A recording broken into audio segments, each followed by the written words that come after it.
Were you open during the pandemic?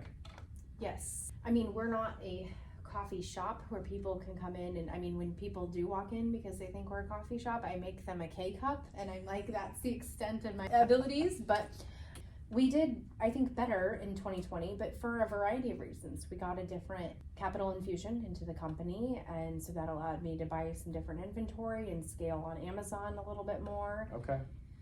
So we did better, but as an e-commerce brand, that's how we started, you know, as a website and then on Amazon and Walmart.com and things like that. And so now we're kind of expanding into some retail. Got it. Did you have to make many changes? Were there adjustments that you had to make because of how just the economy shifted? I don't think so. Not for the coffee brand anyway. The magazines were obviously different. Mm-hmm. We struggled a little bit. We lost some advertising clients. And we were hosting in-person events with the magazines, and that had to come to a screeching halt. Sure. I remember, I was just, the one thing that changed during the pandemic with the coffee business is that we were just starting to do some brunch collaborations with local restaurants. Okay. Where they were going to do coffee cocktail flights and things of that nature. And we had just done our second one the weekend before everything shut down. Mm-hmm.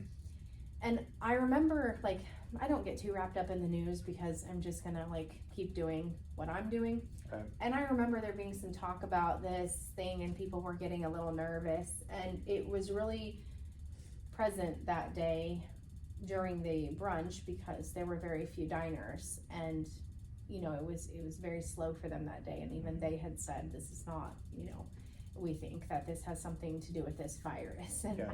I was like, kind of unaware because I live in my own bubble most of the time. Yeah. But that was the only thing. I mean, we're just now starting to get back to trying to do these collaborations and events again. Mm-hmm. Have you had a good reception on that, or have you put one together, or is it just kind of getting things lined up? So we have not done a brunch collaboration since 2020, but we've done a few other things, and that's good. It gets people together. When we launched our Nitro Cold Brew, we had an event for that, and then I sold out of the inventory, but I don't have enough cash flow to keep that product going until I can get cold storage and all these other things. But yeah, otherwise now we're just sort of kicking off these brewery collaborations. Yeah.